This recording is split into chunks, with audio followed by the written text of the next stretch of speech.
Lep pozdrav, že smo nazaj, ampak ne bomo dolgo. Ne, tukaj v studiu Figovec ne bomo dolgo, kajti gremo na teren.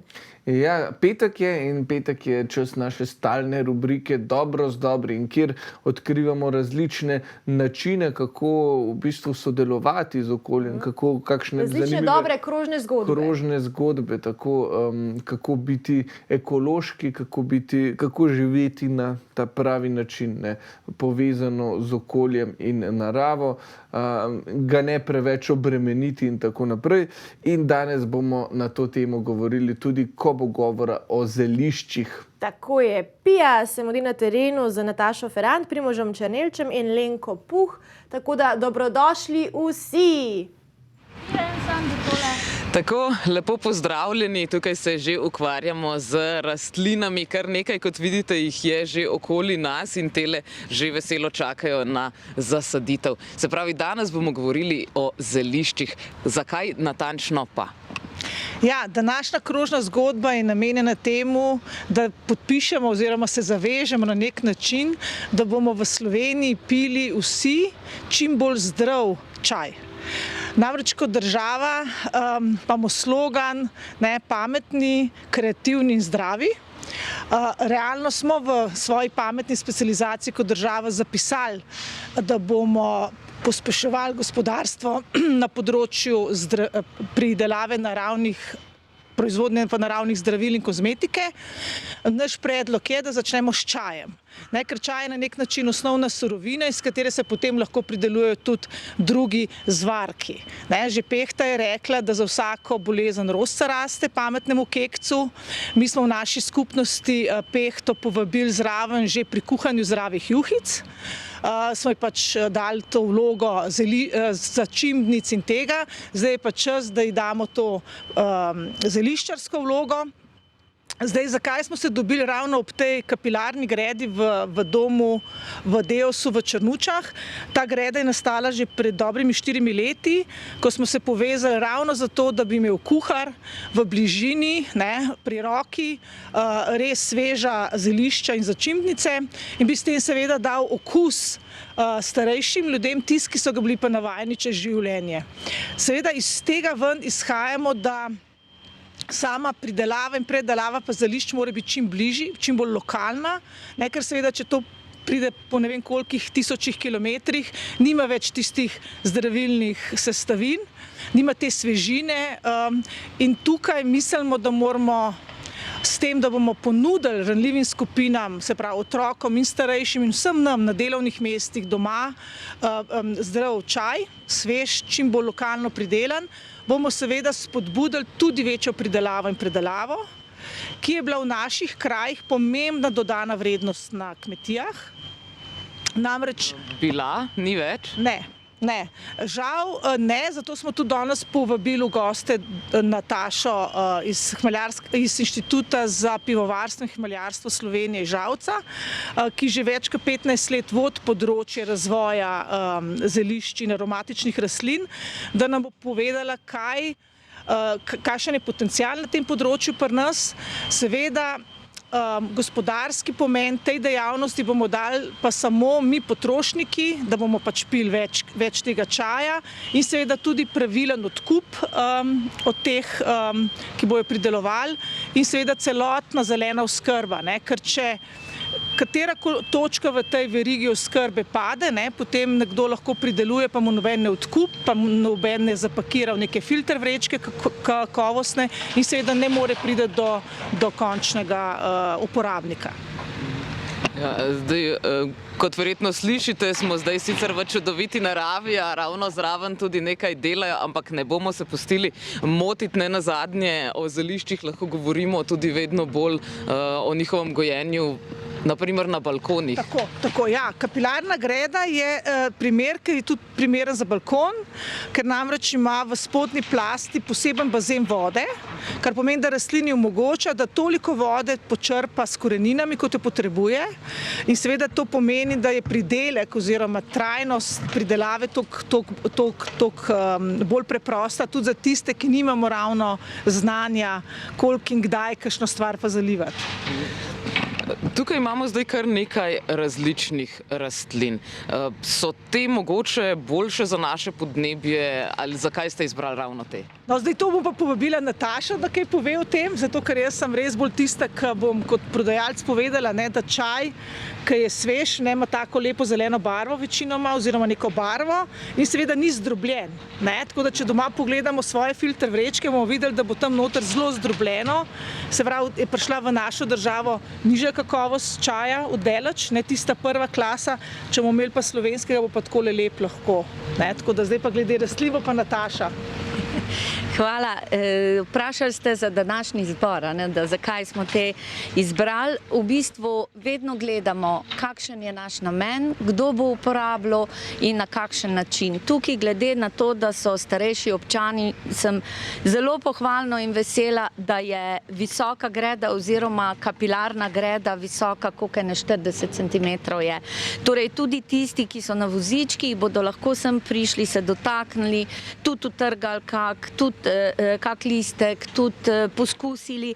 Predvsem pa je to za okras, pa za prijetno počutje. In hkrati sem izbrala večina enoletnic, kajti običaj je, da se takele visoke grede, sicer kapilarne, mislim, da se ne posedajo toliko, se ne posedajo, ampak visoke grede se posedajo, zaradi tega v bistvu trajnice vsako leto moramo na novo posaditi oziroma presaditi, ker moramo od 10 do 20 cm svežega komposta oziroma substrata nasuti. Če pa gremo zdaj kar od rastline do rastline, v bistvu timijan, drobnjak, žajbelj, sicer pisani, torej malo krasni, ampak zaradi tega nič slabši, rožmarin, ananasov žajbelj, citronka, origano in pa roženkraut. Seveda še traj sem pa pozabila povedati. To so rastline, ki se uporabljajo v kuhi, lahko jih uporabljamo večina od teh tudi za čaje, za domače čaje, zlasti tu je citronka, potem roženkraut, timijan in pa ananasov žajbelj. Tako da bom rekla, na tej gredi je večina zelišč, ki se uporabljajo za čaje. Nekaj od teh lahko tudi v kuhinji, kot je drobnjak, potem tale zamorska kumina in pa origano. Tu imam pa še malo spomina na stare čase, torej to je pa navadni mak, ki je tudi enoletnica, naredi lep, enostaven cvet, značilen je za žitna polja kot plevel, vendar tudi značilen za slovensko krajino. In glede na to, da ti ljudje se sigurno še spominjajo žitnih polj s plavico in makom, torej ko še ni bilo toliko herbicidov, in bo pričaralo neko domačnost iz dobrih starih časov, kakor rečemo. Se pravi, tista polja, ki imajo mak gor, so bolj vredna, mogoče imajo manj pesticidov?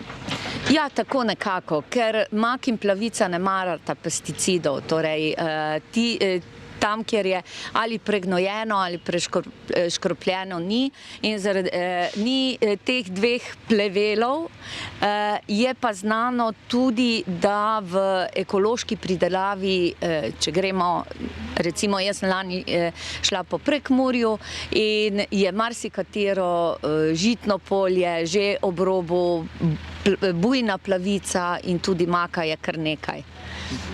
No, to je super, če bomo začeli uporabljati manj pesticidov, no, bo marsikatera ne samo rastlinska vrsta preživela, tudi za nenazadnje črnega močerila slišim, da ima več možnosti za preživetje, če uporabljamo manj pesticidov. Zelo me pa zanima tudi tale ananasov žajbelj. Zakaj se tako imenuje? Ananasov žajbelj ima aromo ananasa, je enoletnica in v bistvu se ga dodaja k čajem za okus. In v samem čaju, torej posušen ananasov žajbelj nima tako intenzivne arome kot svež, zaradi tega svežega dodajamo kar v vodo, v poletne napitke, torej v vodo. To je tudi za poletje zelo ena enostavna pijača, če imamo zelišča, torej natočimo damo vrč vode in noter damo zelišča po izboru. Ali ananasov žajbelj, citronka, melisa, malo mete in imamo zelo osvežilen poletni napitek. Torej tega žajblja ni potrebno prevreti kot ponavadi salvije, tako so me učili. Ja, seveda je salvija, vendar je bolj okrasnega značaja in pa tudi ananasovo aromo ima. Tako da v bistvu najprej smo ga zasledili v okrasnih nasadih, šele potem je prišel k nam kot tak žajbelj za čaje in okus ananasa pričara. Pa ponavadi, ko se odločite za čaj, naredite mešanico ali pijete vsako posamezno zelišče posebej? Jaz osebno imam vsako zelišče posebej, seveda, če dobim mešanico čajev kot darilo, jo z veseljem vzamem in tudi popijem in imamo odlične slovenske čaje, to moram povedati, da danes je že veliko dobrih zgodb v Sloveniji, vendar to, kar je Lenka rekla, ni nekega centralnega povezovanja ali pa regijskega povezovanja, torej da bi več centrov prišlo, več centrov se združilo in zato ponudilo večje količine suhih zelišč in s tem bi lahko res oskrbovali javne zavode vseh, od šol, vrtcev, domov, starostnikov do bolnic in vseh ostalih. In nekako smo si zadali cilj, da recimo v prvih 5 letih, da bi vsaj nekako do 50% v posameznih zavodih in pa začetek v drugih, da bi bilo s slovenskimi zelišči. Torej, to pa sta dve točki porabe. Ena je kot čaj, torej za osvežitev, za zdravilnost, drugo je pa kuhinja. Torej v kuhinji, da bi uporabljali sveža ali posušena zelišča in na ta način bi se povezale oziroma bi se zaokrožile lokalne zgodbe, torej pridelovalec, kmet, odkup, uporabnik in pa tudi, bom rekla, nekako vsi mi bi imeli več od tega, predvsem glede kvalitete. Kako pa je s količino, naprimer tukaj vidimo zdaj tole kapilarno gredo, kot ste me naučili, je ta greda naprimer lahko zadostuje za kuhanje za celoten dom starejših občanov, pred katerim se danes nahajamo? Nasmehnila sem se zato, ker točno veste za odgovor, ne, da. Ampak pri zeliščih je ta rek, malo je veliko. Torej, malo zelišča rabi za dober učinek oziroma velik potencial ima glede učinka. Saj veste, da tudi v jedi damo ščepec nečesa, pa ima jed karakter po tistem zelišču oziroma dodatku. Dejansko je, da je treba preračunati potrebe, ker nekako še nimamo neke študije oziroma jasnih podatkov, koliko posamezni segment, torej recimo javni zavodi, potem predelovalna industrija, farmacevtska industrija, galenski laboratoriji, koliko te porabijo zelišč letno oziroma kakšne so potrebe v Sloveniji. Ko bo to lahko pa to lokalno naredimo ali pa točkovno, recimo verjetno tale dom ima neko evidenco, koliko zelišč porabi, koliko tega nakupi, in iz tega se lahko izračuna, ker vemo, koliko je pridelek na hektar posameznega zelišča in pridemo do število sadi, ki jih pač rabimo za takšen pridelek in potem iz tega zaračunamo, koliko tega rabimo. V tem delu bi pa jaz priporočala, ali se povežejo s kakim lokalnim kmetom oziroma s kakim zeliščarjem ali pa bom rekla s preverjenim zeliščarjem. Tako da tole je pa res demonstracijsko, oziroma da je izkoriščena ta kapilarna greda in jaz mislim, da še mogoče 1 ali 2 zelišči zraven in je to sigurno dovolj za porabo ene osebe. Seveda pa mora vsak vedeti, katerega zelišča potrebuje več. Recimo nekateri prisegajo na drobnjak in je 1 sadika sigurno premalo, drug, ki mu pa ni tako ljub, pa je 1 sadika popolnoma dovolj. Kaj pa, naprimer, če se odločimo za gojenje na balkonih, kako velike lončke bi, naprimer, priporočali? Je pomembno, da so globoki, široki? Tudi zelišča potrebujejo dovolj substrata in tako, kot ste opisala, dovolj široka glede na razrast rastline. Recimo rečem ena melisa ali pa meta, citronka, žajbelj, rabijo sigurno večji lonec kot pa en drobnjak. Ali pa tudi tale roženkraut, ki je neprezimen in po zimi ga damo na okensko polico, je boljš, da je malo večji lonec kot pa malo manjši. Tako da so pa recimo v prvem letu je dovolj premer 20 do 25 cm, pol pa tako kot pri okenskih rastlinah za kak centimeter ali 2 vsako leto povečamo premer lonca in seveda tudi globino, očistimo stare korenine in odmrle dele in na ta način pomladimo rastlino. Pomladimo rastlino, kako dobro se to sliši. Sicer najlepša hvala za enkrat, na kratko bomo skočili v oglase, po oglasih pa vam razkrijemo tudi, kaj se skriva v temle lončku. Tako da le ostanite z nami. Super, to je zaledje Ljubljane. Lepo pozdravljeni nazaj, danes smo z dobrim v društvu, se upravičujem, v Domu starejših občanov Črnuče, kjer se tudi, kot vidite, ukvarjajo z zelišči.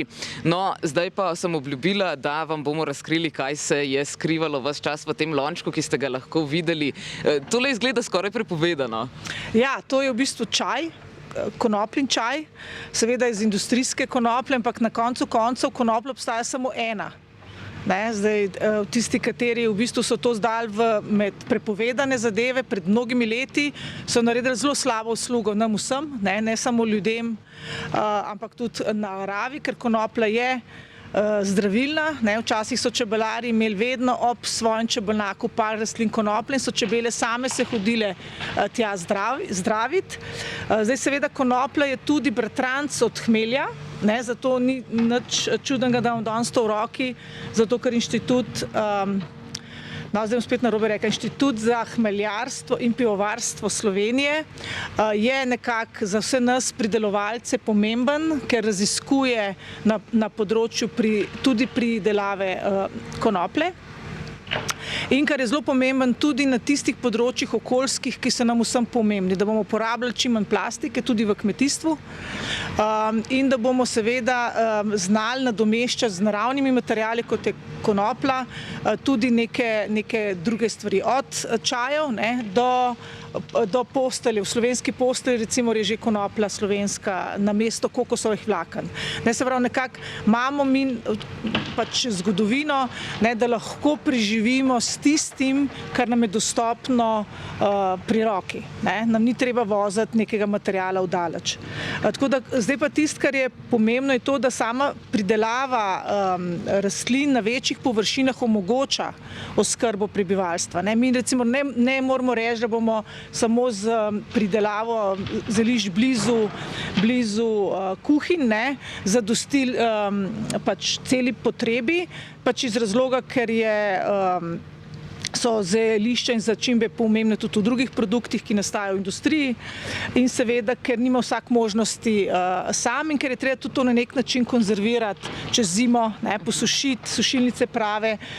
Ta razvoj tehnologije je kljub vsemu prinesel tudi pluse, ne samo minuse, in iz tega zornega kota je pomembno, da je povezava med raziskovalno inštitucijo, kot je inštitut, in med socialnim podjetništvom, kot smo mi, ki v bistvu na nek način bomo do nadaljnega krožili to krožno zgodbo, da bo se stvar enostavno spremenila, da bomo lahko rekli, da v Sloveniji res pijemo slovenski čaj. To bi bilo super, tudi verjetno ohrani več zdravilnih učinkovin, če pride tako od blizu. Ja. Od vonja, von v bistvu z starostjo in nekim mečkanjem se razdiši, čaj. Od vonja do seveda vseh sestavin, ki jih ima noter, na koncu tudi od barve. Ta je sicer čisto sam zelen, ker je konoplja, drugače so seveda čajne mešanice, so rastline tudi, ki imajo lepe barve. In seveda vse to prinese, se pravi, ko ti vključiš vsa čutila, je v bistvu tudi učinek potem večji. Ni samo lepota pa von, ampak prav učinek. Temu lahko reče nekdo placebo efekt, jaz pač pravim, da so učinkovine pridejo do izraza. No, in učinkovine prihajajo do izraza tudi z inštitutom. Zdaj, kako točno pa se hmeljarstvo, na primer, sploh povezuje z zelišči?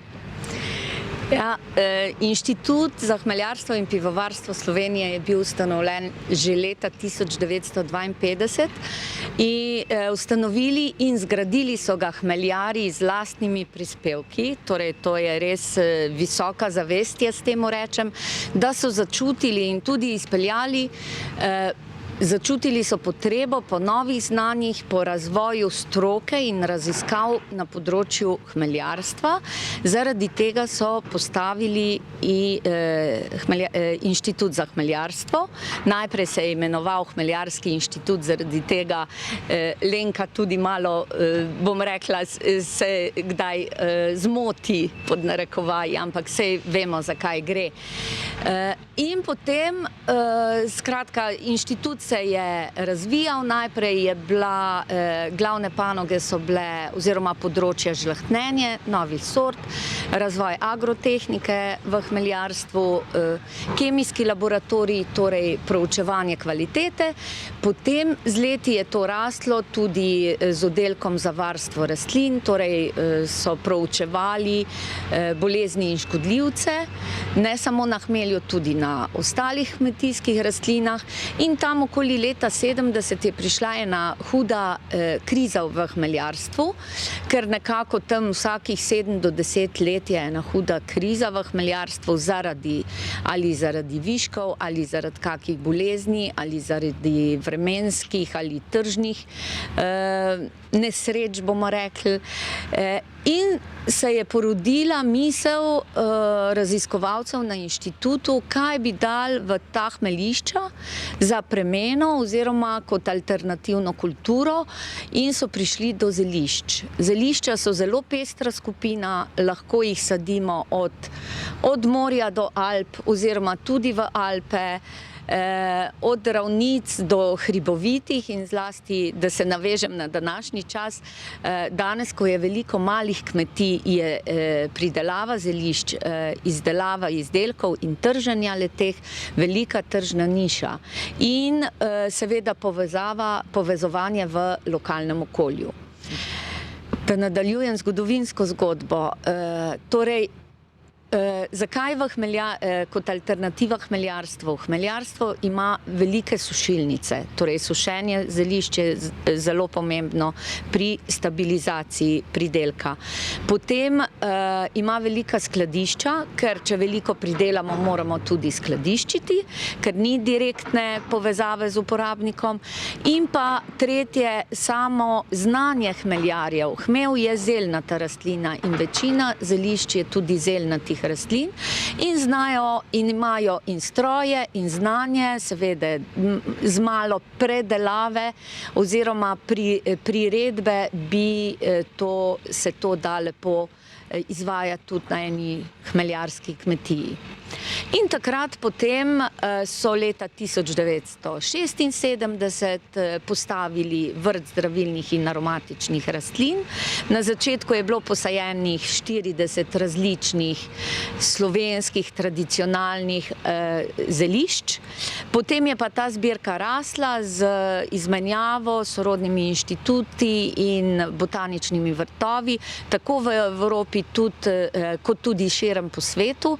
Moram reči, da tam okoli leta 1980 so dobili kar pestro zbirko semen z Kitajske in je bil prav en raziskovalni projekt pridelava kitajskih zelišč v Sloveniji. In recimo takrat je že bila na inštitut je prišla ašvaganda, torej indijski ginseng, ko se ji tudi reče, pa lampiončki oziroma volčje jabolko, fizalis, ki je tudi priznan dan danes in v kulinariki in kot okrasna rastlina. Tako da, no in potem se je dejavnost na področju zdravilnih in aromatičnih rastlin razvijala v raziskovalno, strokovno in pa izobraževalno smer, torej strokovnjaki oziroma naš inštitut se je povezoval tako v Evropi, kot sem že omenila, kot tudi širom po svetu, ne samo s sadilnim materialom, ampak tudi raziskovalno, torej to partnerstvo povezovanja, in jaz jih dejansko občudujem v tistem času, ko ni bilo interneta, do kakih informacij so vse prišli in pa tudi kontaktov. Tako da moram reči, da smo res vsi ponosni na naše prednike. Ja, najlepša hvala za to razjasnitev. Je hmelj tudi zelišče? Hmelj je zdravilna rastlina in nekako zdravilna rastlina z zelo širokim spektrom delovanja. Ena zelo pomembno delovanje je blaženje menopavzičnih simptomov. Saj vemo, bom rekla, ženske v mojih letih vemo, kaj to pomeni, in torej potem so določene sestavine, ki delujejo tudi na rakave celice. Potem ima seveda pomirjevalni učinek, potem diuretičen, torej odvaja vodo iz telesa. To mislim, da so glavne točke delovanja. Seveda pomirjevalno v kakih uspavalnih čajih ali pa pomirjevalnih je vedno hmelj zraven. Potem tudi v teh, ki odvajajo poleg recimo koprive, breze, preslice, dodajo tudi hmelj.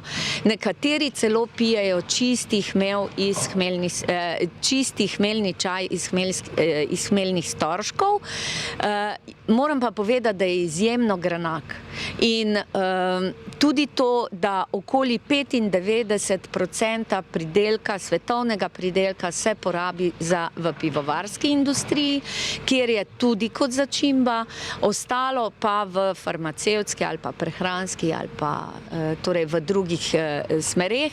Je pa seveda z novimi trendi, da rečem, oziroma novimi spoznanji, in to, da se dejansko vračamo nazaj k naravi, je potem tudi ta poraba hmelja večja. Moram pa še to povedati, da veliko ljudi si kupi sadiko hmelja in jo pridela sama, zaradi tega, ker potem ve, da je res sonaravno pridelana, in ker na tržišču se seveda kupi tudi posušene storžke hmelja, in tu te pač so pridelani konvencionalno, zaradi tega, ker so iz hmeljišč. Najlepša hvala. Zdaj pa bi k mikrofonu povabila tudi še Primoža, da nam razložiš. Primoža verjetno gledalci Ljubljana TV že dobro poznate, da nam poveš pravzaprav, kako lahko preko Dobro z dobrim sploh dostopamo do zelišč. Ja, v bistvu z zelišči mi šele začenjamo. Res imamo namen doseči vse šole, vse vrtce, vse domove za ostarele po Sloveniji. Zato imamo tudi poseben, v bistvu okolju prijazen sistem dostave, ki mu pravimo zelena oskrba. Ampak, kot pravim, s tem začenjamo. Zelišča rabijo tudi malo, da zrastejo, pa da se čaje naredijo, pa da dobijo tisto res žmohtno aromo. Ampak že danes pa imamo zeleno oskrbo. In sicer, če pokličete na telefonsko številko 051 442 315, vam bomo po Sloveniji, kjerkoli ste, dostavili ali zelo domače jagode z kmetije Šketelj, ali posebno solato katalogna, ki jo pripravljajo v Grmu Novo mesto, ali šparglje z kmetije Ramovš, ali pa tudi vsem znan že ta paradižnik lušt, ki seveda preseže tistega z Nizozemske. Tako. Vsekakor, predvsem po okusu, a ne? Tako, ja, pač ni, ne, čez zvon pa okus, tiste vodeni, ni paradižnik to, ne. Tako. Primož, najlepša hvala, vas gledalci pa seveda vabim, da če ste mogoče izpustili kakšno informacijo, to le preverite na spletni strani Dobro z dobrim, kjer lahko tudi še enkrat slišite in vidite telefonsko številko, na katero so dosegljivi. Tako, nam se je sonce prikazalo v Črnučah, upam, da je tako tudi že v centru. Na kratko gremo v oglase, potem pa se vračamo nazaj v center v studio Figovec.